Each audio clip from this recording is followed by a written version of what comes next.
Is it on? Yeah, okay.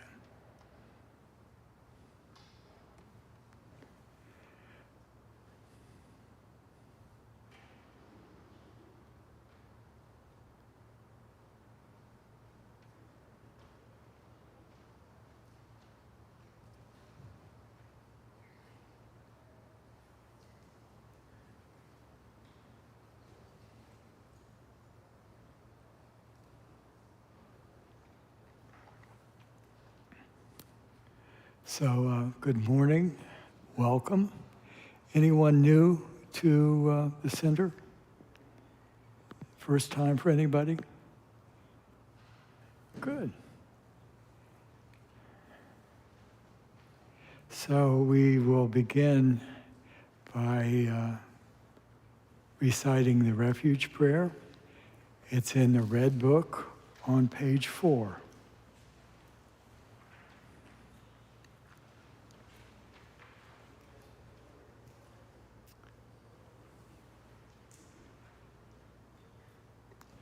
So, refuge prayer on page 4.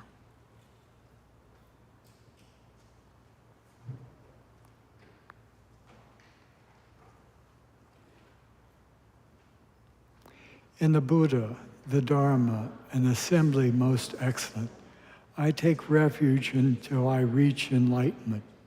By the merit of generosity and other good deeds, may I achieve enlightenment for the sake of all beings. In the Buddha, the Dharma, and the assembly most excellent, I take refuge until I reach enlightenment.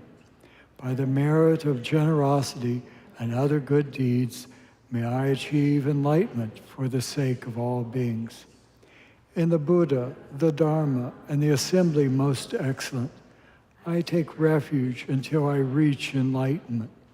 By the merit of generosity and other good deeds, may I achieve it for the sake of all beings. And I'd like for us to also recite on page 3 what is called the Mahamudra lineage prayer.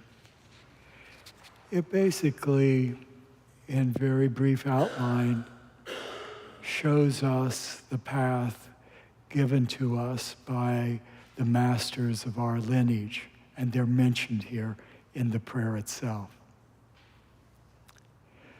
Great Vajradhara, Tilopa, Naropa, and Marpa Milarepa, Lord of Dharma Gampopa, know of the 3 times omniscient Karmapa, lineage holders of the 4 great and 8 lesser schools, Drikwun, Tauklun, Salpa, Gloyas Drupa, and others, you who have mastered the profound path of Mahamudra, the Dakpo Kaju, unrivaled protectors of sentient beings, I pray to you, Kaju Lamas, grant your blessing that I may follow your tradition and example. As is taught, detachment is the foot of meditation. Attachment to food and wealth disappears. To the meditator who gives up the ties to this life, grant your blessing that attachment to ownership and honor cease. As is taught, devotion is the head of meditation. The Lama opens the door to the profound oral teachings. To the meditator who always turns to him, grant your blessing that uncontrived devotion be born within. As is taught, unwavering attention is the body of meditation. Whatever arises is the fresh nature of thought. To the meditator who rests there in naturalness, grant your blessing that meditation be free of intellectualization. As is taught, the essence of thought is Dharmakaya.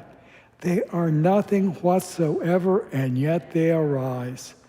To the meditator who reflects upon the unobstructed play of the mind, grant your blessing that the inseparability of samsara and nirvana be realized. Through all my births may I not be separated from the perfect Lama, and so enjoy the glory of the Dharma. May I completely accomplish the qualities of the path and stages and quickly attain the state of Vajradhara. I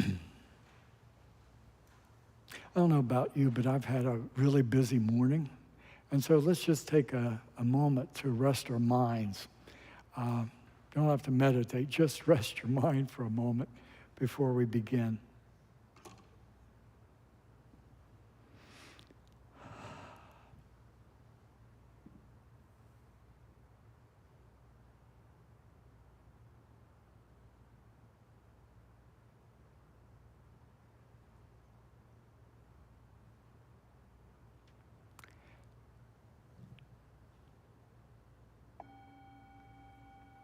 Thank you. Again, welcome and good morning. Glad to see you all here. My name is Lama Tom Broadwater, and today's talk is about wisdom awareness. I've been giving a series of talks, many of you already know this, for the last 5 months about the paramitas. Have any of you attended any of those? Yeah, so a few of you. So what I'm going to do today, since this is the last time I will talk about the paramitas, I'm going to again sort of review all of them, and then in the end talk about wisdom awareness. Wisdom awareness is also about emptiness, and I have some trepidation about even teaching on this subject because I have no realization, and my experience has been very limited. And Lama Kathy's rule in terms of teaching is teach a little less than you think you know, what you think you know. So I have to be really careful when I'm talking about wisdom awareness and about emptiness, not to go over what I might know. And if I do, pardon me for doing so. So we're going to be talking again about the paramitas, and as I've seen, many of you have already heard about them. But for those that haven't, the paramitas are virtues that we cultivate along the path, and that path is the bodhisattva path. A path not that we go on not simply for ourselves, but for the benefit of all beings. The nature of this path, from the beginning to the very end, is imbued with compassion, love, respect, honoring, and helping our suffering beings in this world of suffering. So again, compassion is the motivation driving and the driving force behind all these virtues that I speak about. And their perfection only happens when they are fully imbued with wisdom awareness, with emptiness. They are called those actions that lead us to the far shore. That's what paramita means, to go to the far shore. So right now we're swimming in this ocean of suffering, and the paramitas help us to get to the other shore, to enlightenment, to awakening. These virtues are also seen as helps to our own mundane happiness. So they have those two effects. And so we'll explore each one of those slightly. Now, you have heard these. Some of you have heard all of this before. But what I've tried to do in every talk that I've given is insert something new so that if you listen, you will hear something new. And even if you've heard it all before, I ask you to listen to it in a different way, finding a more profound meaning to the words themselves. And whereas I might not be a great speaker, the words that I speak are pretty great because I'm not using my own words. I'm using the words of masters who are enlightened. And I'm simply conveying those words to you. So again, let's first review these 5 virtues, the virtues that we want to cultivate as we go along this path, this bodhisattva path, the path of wanting to attain awakening for the benefit of all beings. So we'll review these. Now, we want to be serious about them and mindful about them, and we've got to have an uncompromising attitude toward wanting to accomplish them, okay? But at the same time, we have to recognize that it is practice. And what does that mean? That means sometimes we're going to do these really well, and sometimes we're going to do them very poorly. And that's okay. That's the nature of practice. Sometimes we're going to really be generous, really well, and sometimes we'll really miss the boat and we'll say, oh my goodness, how miserly I was in that situation. But it's the idea that we're on this path. Sometimes we will not do well, and sometimes we will do very well. But whether we're doing well or badly, we keep going on this path. So let's enumerate each one of these. There's 6 of them. Generosity, ethics, patience, diligence, meditative concentration. That's the one I talked about last week. And the one I'm going to talk about this week is wisdom awareness. One of the things about these virtues is that each one becomes a little more difficult than the previous one. So generosity is considered the easiest one to practice, whereas wisdom awareness is seen as the most difficult one. And the other thing is each one of them becomes more subtle than the previous one. And also we could say each virtue is built upon the previous one. So in other words, if you're generous, that makes it easier to be moral, to have ethics. Because if you're generous, you're going to be more willing to discipline yourself. Because with generosity, and I'll explain this in a minute, with generosity, you're going to be more and more giving up worldly attachments. That's in the nature of generosity. So let's first of all look at generosity. It's defined as the pure wish to give something in order to help beings. And it's done without attachment to self, object, and receiver. There's no concern about those. And generosity does require a pure intention. The impure intention is, I don't care whether you reward me because I'm generous or not. It doesn't matter. I don't care about that. My concern is you. I want to help you. And we also, so again, we don't concern ourselves so much about ourselves. We don't concern ourselves about how big the gift is that we give to another person, whether it's small or big, it doesn't matter. And the final thing is, who you are doesn't matter to me so much. I'm not giving it to you because I like you or because I'm attracted to you, or do I avoid giving to you because I don't like you or I have some feeling of aversion. I give to you out of a pure intention to want to help you, and that is unbiased. Again, I'm going to tell you, that's hard to do sometimes. That's what we're shooting for, and sometimes we'll miss that. But that's the ideal. That's what we're shooting for. There are 3 things we can give. We can give wealth. That's pretty obvious. We can give money. We can give money to the center. There is a little red box back there that we can put our money in, or we could do that by giving a monthly contribution, however you give wealth.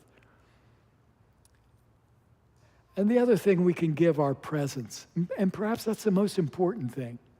I found that in working with people who are in distress, the most important thing I can give is not my money, but my presence and my time. So that's something you can give, whether you're rich or poor. The other thing they call is, I can give fearlessness. What does that mean? People, let's give an example. People frequently have feelings of inadequacy, feelings of grief, loss. And with my strength, I let them borrow my strength. And that is protective to them. I offer my strength. I protect them. I let them come under my arm. And I give protection. So that's helping the person that has fear, grief, so forth, to feel fearlessness. So I can give that. And the final thing I can give is Dharma, something I'm trying to do here today. It's called the highest form of giving. Why is that so? Well, if I give my money, my time, and all those other things, that's of temporary value. You give wealth, it's spent, and all that. So if I can give Dharma, I give you something that can last not only this lifetime, but through endless lifetimes. And I can contribute to your liberation from suffering. I mean, that's pretty big. So that's the highest form of generosity. A couple of things I want to tell you about that. Anything that is spoken from this table should be consistent with the words of the Buddha. If I give, or anybody up here gives their personal opinion, they best identify it as such so that you can make a distinction. Well, that's just what Tom Broadwater says. Or this is really what the Buddha has said. Or this is what enlightened beings have said. So personal opinions, got to be careful about that when you're talking to other beings. And you as folks can also, give Dharma if that's requested of you. Give what you know, and as Lama Kathy says, give a little less than you think you know. Oftentimes I think I know something, but I don't. And so I have to be careful not to do that. The other thing too is teaching Dharma is not chit-chat.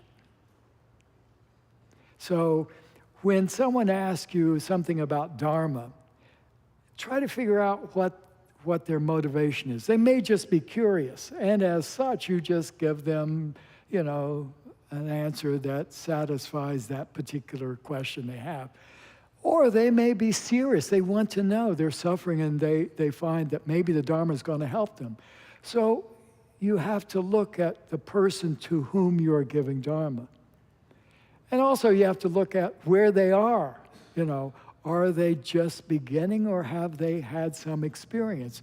You determine that when you're giving Dharma, when you're teaching.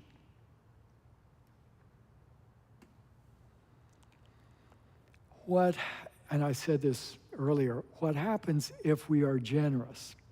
We start to become less attached to worldly things. Our attachments, we start letting go of them a little bit. We don't care about gaining anybody's favor. We don't care about whether we're influencers, We don't care whether we have fame or not. Those we drop through the acts of generosity.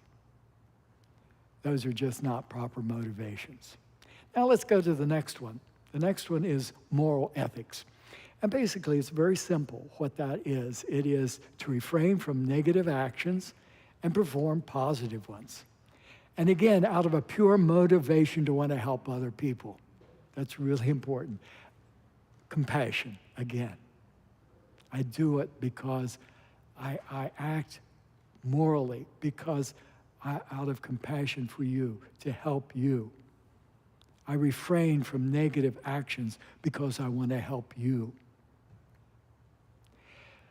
It's not like, and I've said this before in my last talk, it's not like we have to act like we are babies being denied candy.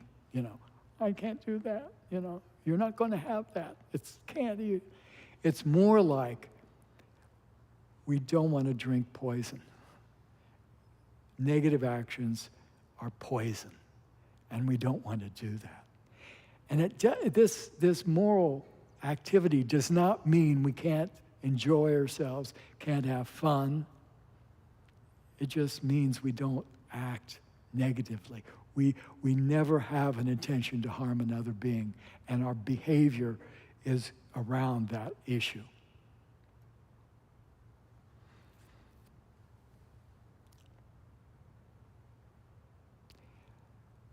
The fact is that the Buddha said,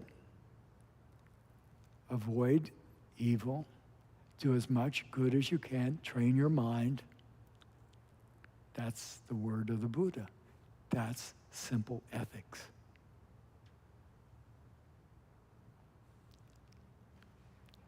The long-term effect or benefit of these two, generosity and morality, is that we'll attain Buddhahood.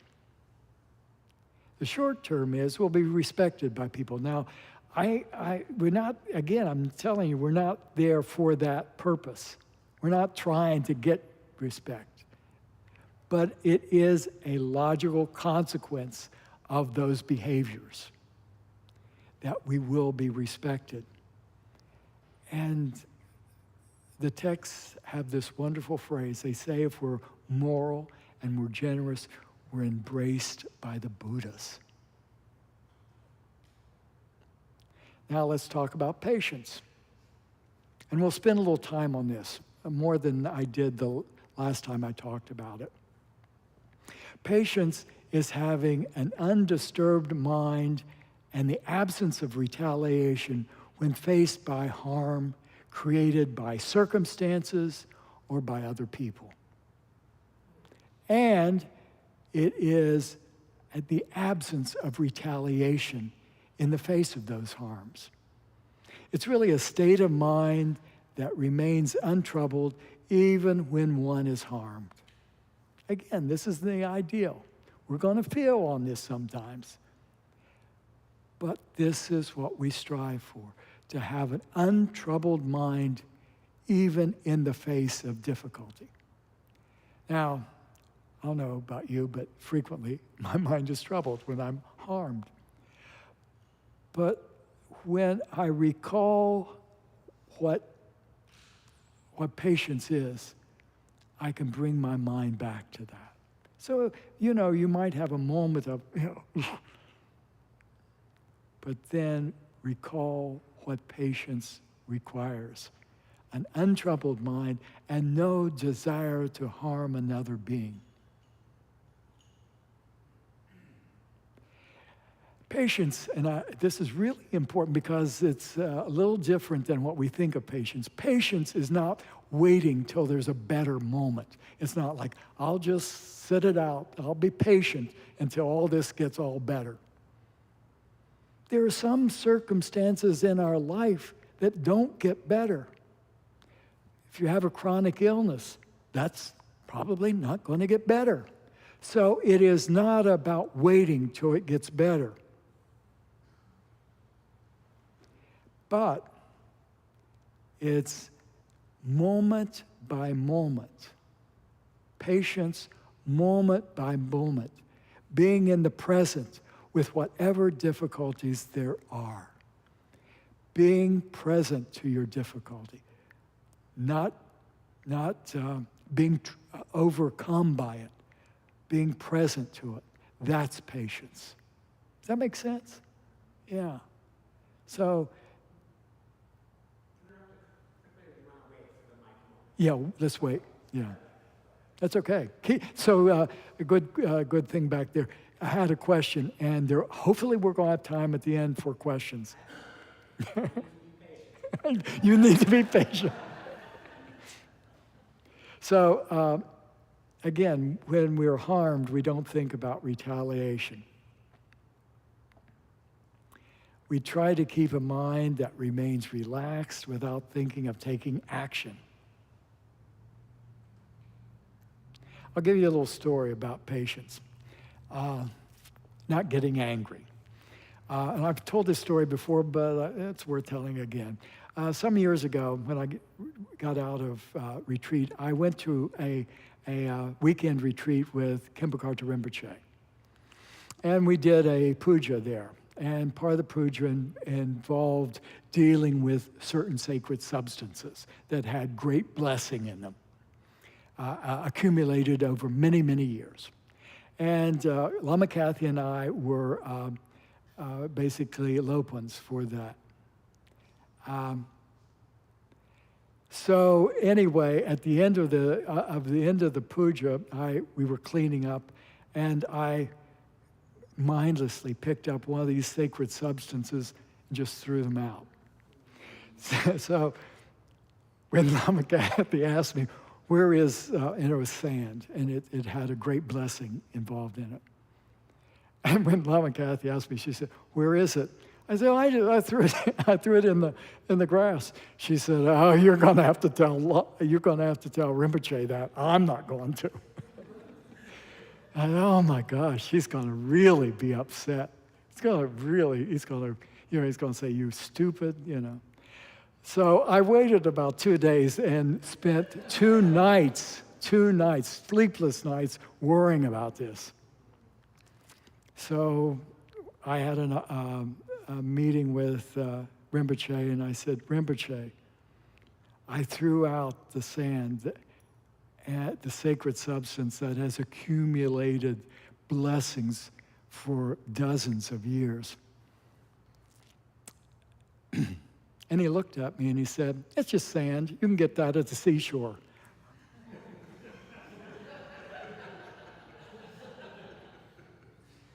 That shows his patience. He didn't get angry about it. He didn't call me a fool. He didn't say, I bet, I don't know, but he's pretty much an enlightened being. There may be a moment he's like, oh, but he didn't say that. In kindness to me, he knew I felt horrible about it. And out of kindness, out of generosity, out of patience, he didn't get angry. What a great example that was to me. So I went to Lama Kathy and I told her about that. She said, boy, you're lucky. Another part of patience is not brooding. How often when you've been hurt, you've brooded about it? Gosh.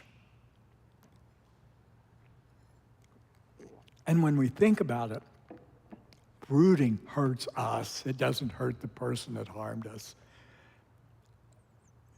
But we unmindfully may brood for years and years over something that's really,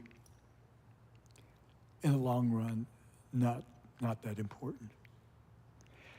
Going back to Rinpoche, Rinpoche saw certainly the relative sacredness of that sand, but he also saw the ultimate emptiness of it. Wisdom awareness is a part of all these, recognizing the emptiness of all these things. So here's some ways to talk to ourselves when we've been harmed. First of all, consider that the person who harmed us had no freedom. They were completely out of control and under the power of their afflictive emotion, most likely anger and ignorance. So we could talk to ourselves and say, it's not the person that caused the harm, it was their anger. The second thing to consider is, and say to ourselves, it's about karma. Past karma has resulted in our current happiness. Any harm we are currently experiencing is a result of past unvirtuous behavior. And we have to be careful with that. That's not giving a pass to the perpetrator of that harm. We're not just saying, Why? Because they are responsible for their actions and are creating the causes and conditions for their future unhappiness. So they're not getting a pass. Nor are we blaming the victim. Early on when I was a coal miner, that's when it was, and I let it be known that I was Buddhist.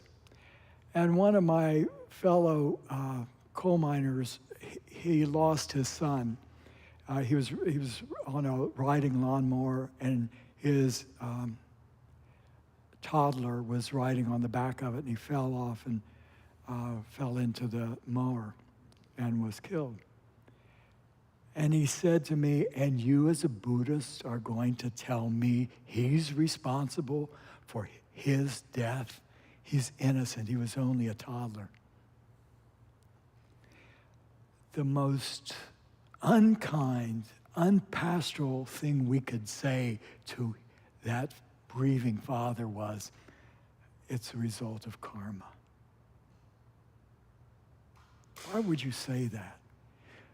What, as a response, should be love, kindness, and your presence, listening to him.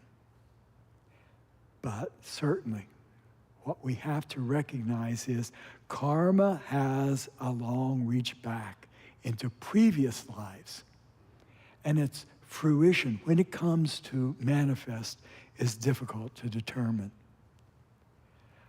But that child, speaking relatively, is not responsible. We can't say that. So another thing we can consider when we're harmed is consider the benefit that we receive. Yes. Consider the benefit that we receive. But also consider that our anger produces future problems. Our patience in that moment will eliminate the harmful effects of our past anger. So we're really benefiting. We're receiving benefit from being patient. So in a sense, this enemy that harmed us is actually doing us a favor. This is some of the things skillful things we can say to ourselves to help us not to lose patience when we are in a circumstance of harm. And actually, we can say to ourselves, we can be grateful. And that again sounds a little weird, but here's the idea. To have patience, we have to have an object for our patience. For our virtue, we have to have an object for our virtue. So to have patience, we have to have someone for whom we have to have patience, right? So we can actually be grateful to that person that has done us harm.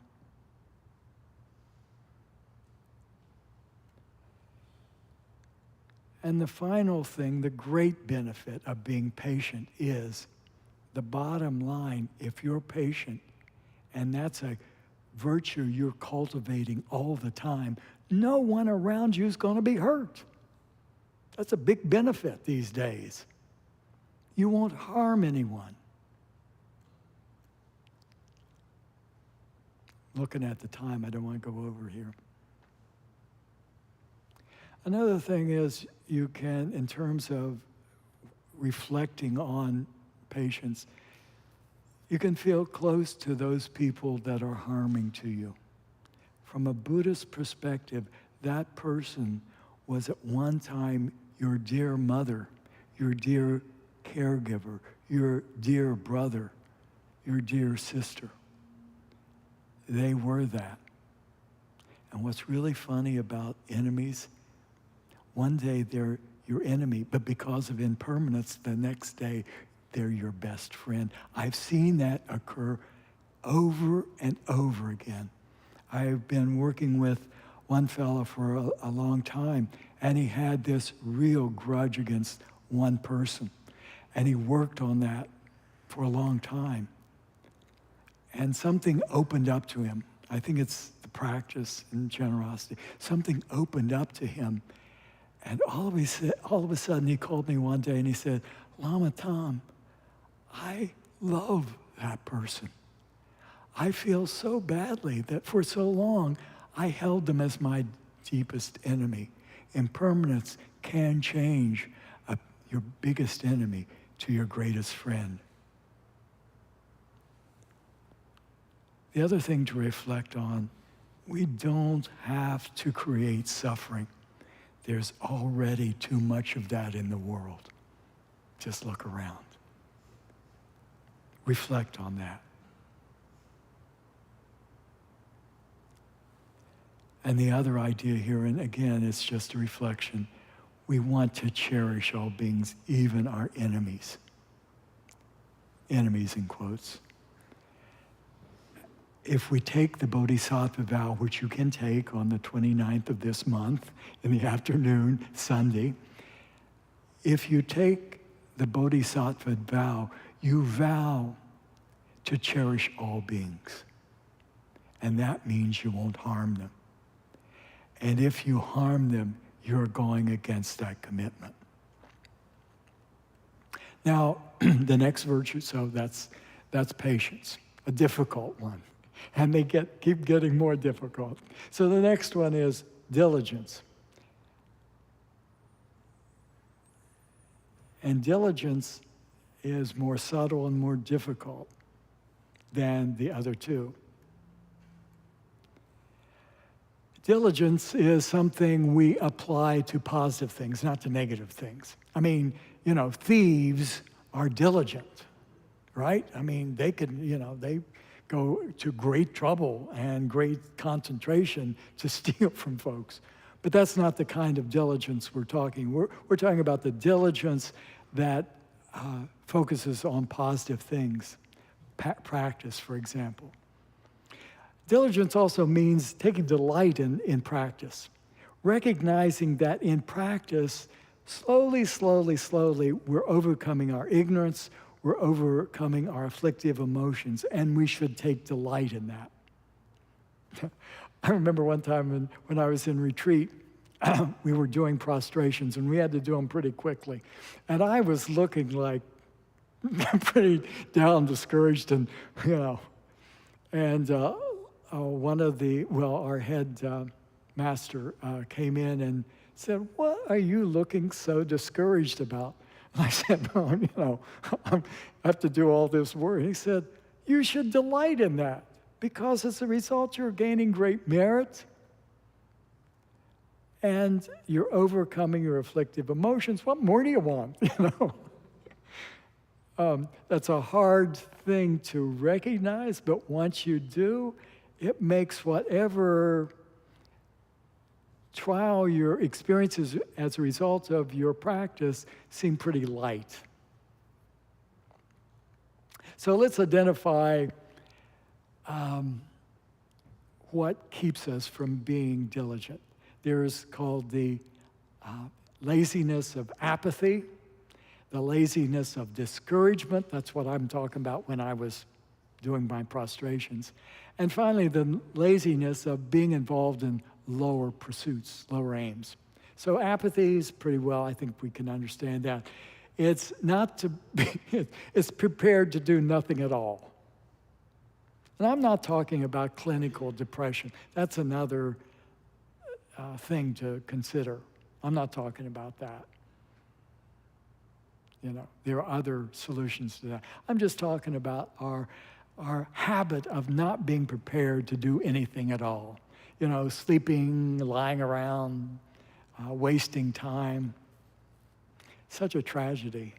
For a Buddhist, wasting time is one of the biggest faults we can, because our time's precious, our life is precious. We don't have much of it. And I'm recognizing that as I grow older, how little time I have left. The text say we should practice like a man who has, or a woman for that matter, whoever. It's sort of sexist to say just a man. So anybody who has a snake in their lap, you should practice like that. What do? You run and get out of it. You're motivated to move. They also say we should practice like a person. In the text, it's sort of sexist. It said a woman with her hair on fire. Of course, if my hair were on fire, it wouldn't make it. But the point is, the point here is, just as in those cases, you stop what you're doing and you take up practice with the same amount of enthusiasm and diligence as that person who has a snake in their lap with their hair on fire. Laziness is also, there's a form of laziness called discouragement. I'm too, I can't do that. I'm so bad. I'm the worst person ever. You're taking pride in being the worst person. I can't do that. So we're talking to ourselves to discourage ourselves, and that's a form of laziness. Because from a Buddhist perspective, all of us have Buddha nature. We are no different than the Buddha, except maybe he had a lot more diligence than we do. So we have to work on that. But by nature, we're no different than the Buddha. There's no inherent reason why we can't make progress in our practice. Also, here's the other thing, and this is something we frequently do. We do so much practice, and then we say, I've done enough. It's time for me to stop. I'm great. I did all this. I did 15 prostrations today. I did 100 prostrations today. And we say, now it's time to stop. Diligence, at its best, is relentless. We're not satisfied with what we do. We keep going. Obviously, we keep going because our goal is to wake up. Meditative concentration, I talked about that last week, and because of that, and because time is getting short, and because I want to go to the next paramita, which I promised to you, I'm going to abbreviate this a bit and say meditative concentration, which is the fifth paramita, is the definition is the ability to control the mind and have power over the mind so that you are able to do whatever you need to do with that mind. So it's about gaining control of this wild, hairy mind. We are endlessly pursuing thoughts, one after another. And we have to learn to train ourselves not to do that. That's how, basic meditation, which you've all learned, this is what we're doing. And ultimately, as a result of working with that mind that is so crazy and so distracted, if we are diligent and persistent and persevere, we will gain a mind that is calm and that is stable. Wouldn't that be wonderful? A calm, stable mind, no matter the circumstance. Whether I'm hurt, whether things are crazy around me, and boy, excuse me, I'm without talking too much about it. We know the craziness in our worlds right now. Wouldn't it be wonderful if we could look at all that with a calm, stable mind?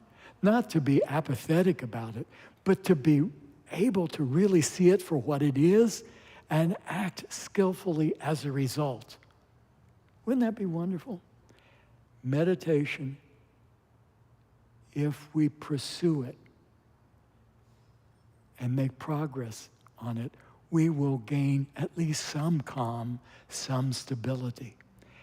And what we say is, when we meditate, the end result is the mind can rest within itself. Just rest. Without thought. Thought's not inherent in the mind. It's not a part of the mind. It's like water stirred up when thoughts are going on. But when we meditate, all that mud and sediment goes to the bottom, and there we have it, a calm, stable mind. That's the true nature of our mind. That's the true nature of our mind. So,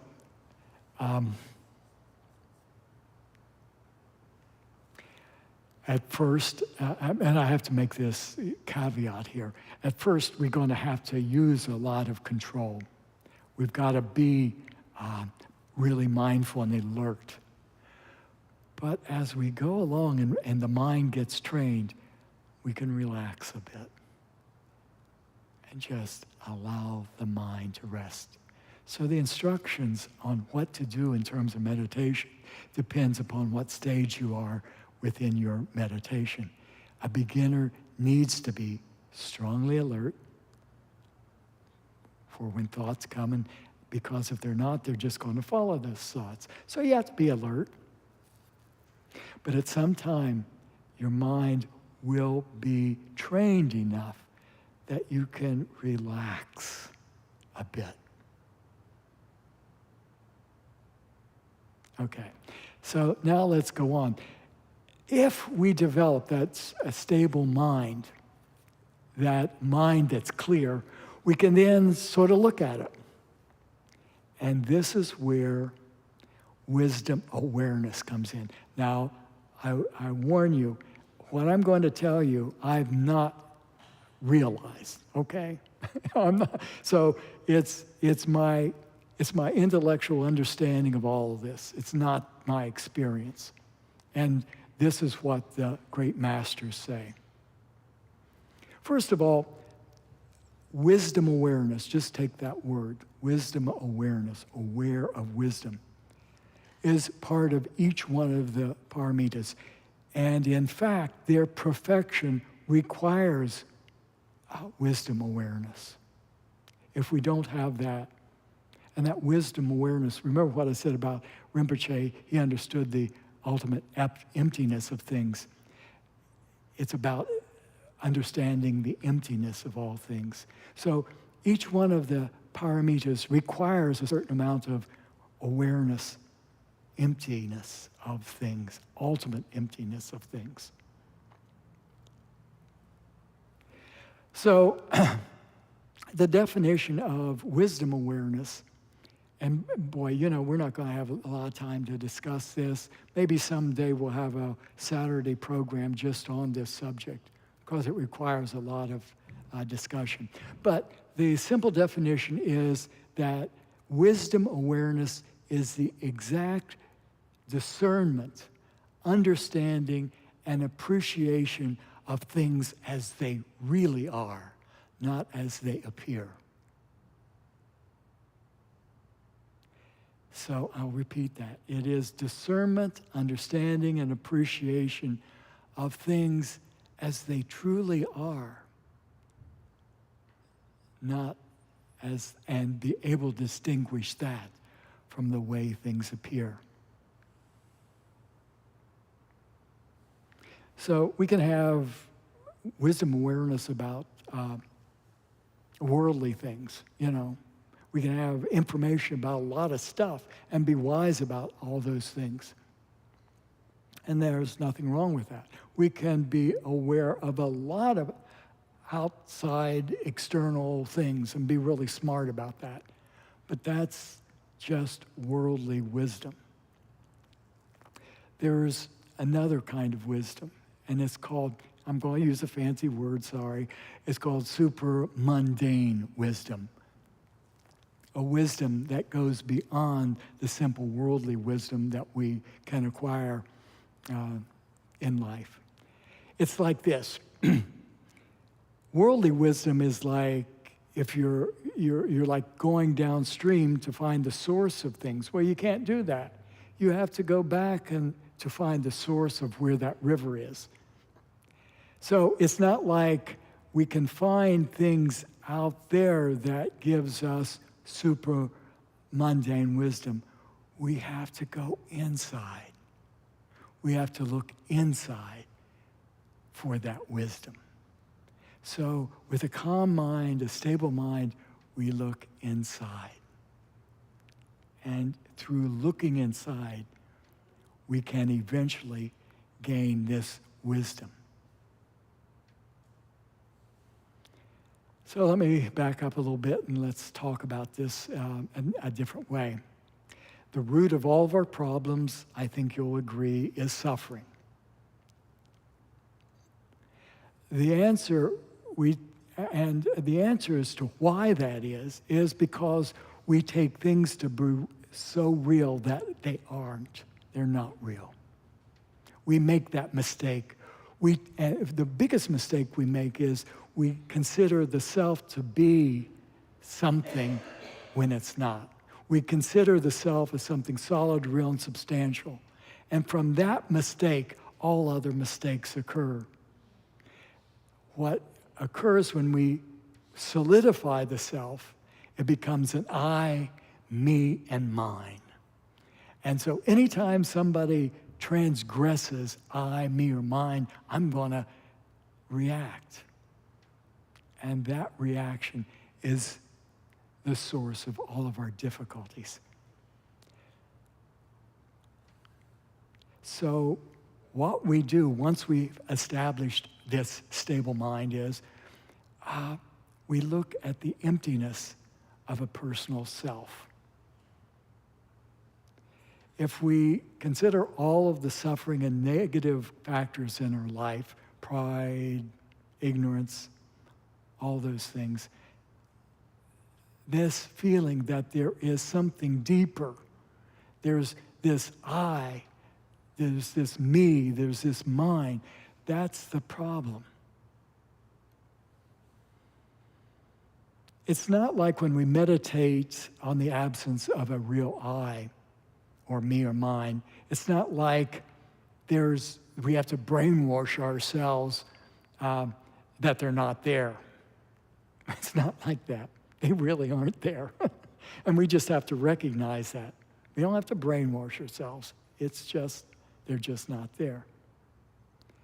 But we have made the mistake to believe that they are there. We have made the mistake to believe that they are there as we think they are there. And there are methods to realize this. In the Kagyu lineage, it's called Mahamudra. We begin with shamatha. We always begin with shamatha. And then with the guidance of an experienced teacher, we begin to scrutinize what this mind is. We explore the questions like, okay, I'm calm. I'm going to look at my mind in this calm state. What is it? What color does it have? What shape does it have? What's its size?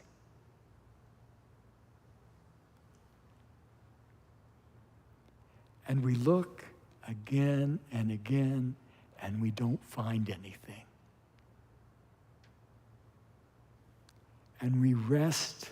This is the prayer we say in Mahamudra lineage prayer. We rest in the vividness of not finding.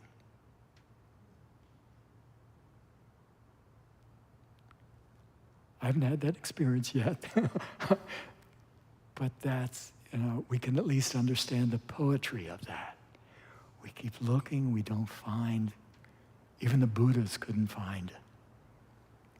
And we rest in the vividness of that not finding.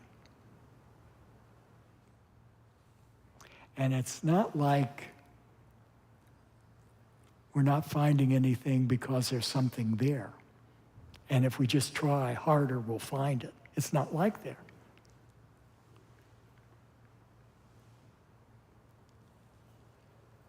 So maybe these words will provide you with some intellectual appreciation, but obviously this is not realization.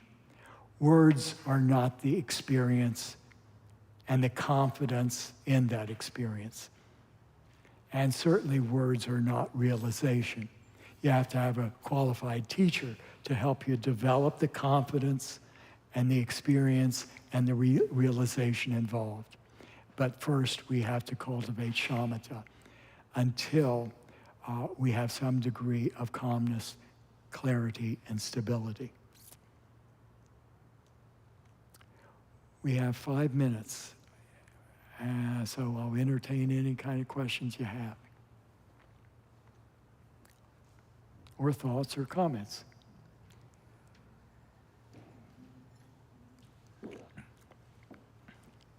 I know. Oh, thank you, Lama Tom. I'm not sure this is a 5-minute question, but you'll do your best, so hurry up. So if I'm not who I have come to believe I am, which I accept, because so that everything that I thought was solid about myself really is. And I understand that. And that, of course, that leads to the question of who am I? And I understand that it's how I could say who I really am. Who I really am is this open, expansive mind, maybe more like a spiritual essence, however you want to describe it. But it does. But nonetheless, all of us are individuals. We have personalities, or do we? So, and you're probably used to this question, but if we're all sort of the same underlying essence, how are we different? What is it that's different? Is personality real? So that's... Wow. Yeah. And for part 2 of my question. So when you talk about personality, the I you think you are, we can't deny the relative reality of that. I appear, I'm there. But this personality you have now, in future lives, you're not going to have. I hope not. You'll be someone else. So, no, you ultimately are not your personality. But don't worry, relatively speaking, that is a reality. The reality of relative, being it's relative. Ultimately, you are identityless. You have no such identity. It is empty. And we in our lineage call that recognition Buddhahood. Now, your question is, well, does that mean I am individual, or do I sort of merge into some sort of glob? I am told, of course I've never been there, but I am told that Buddhahood is an experience. Okay? It's an experience. So, and here's, and I'm speaking from an opinion, not from what I've read. But it's sort of like this, we say Buddhahood, we all have Buddhahood, we all have Buddha nature. It's sort of like this to me, that we all have humanity, but we share it individually. So that's maybe sort of the idea about Buddha nature. We all have it, but we're going to experience it individually.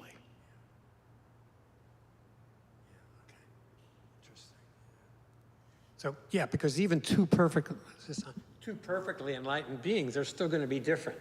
There's On Buddhas. this earth. There's Buddhas. Yeah, There's as different Buddhas. And different personalities. All the enlightened being. Okay, it's interesting to play with that. So, It is. yeah. And I'm not qualified to go too far with this. Yeah, okay, yeah. Thank you, though. I appreciate that. Hope it helps a little bit. Hopefully I'm pointing you in the right direction. I'm not going to get you there, but I'm pointing you. Okay. Thank you so much for your attention today. I'm looking out and I saw eyes that were focused.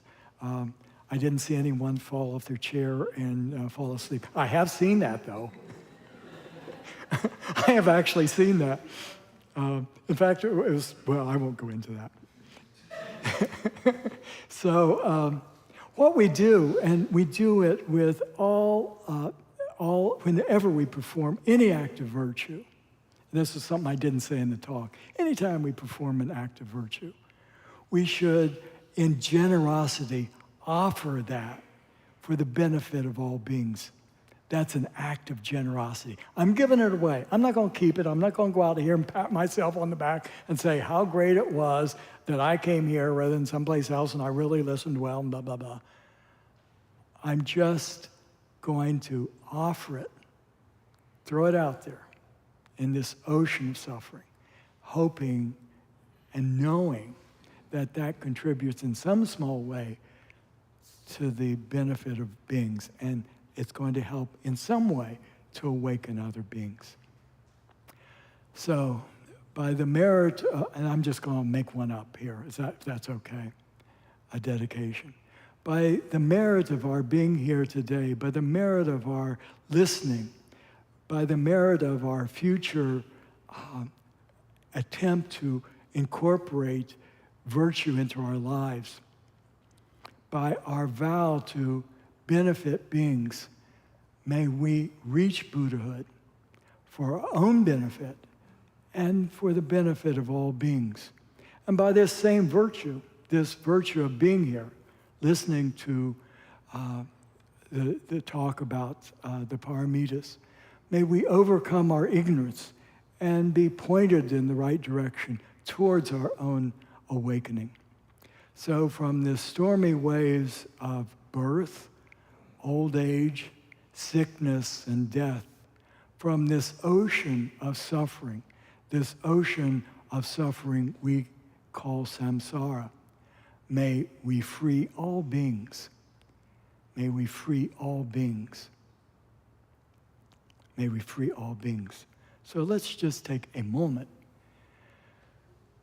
just to relax our mind. Don't have to meditate, just relax.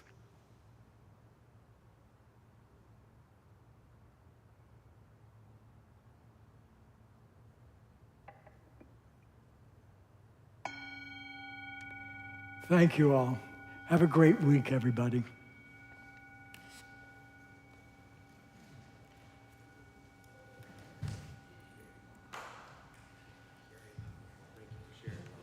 Oh, you're welcome. Thank you.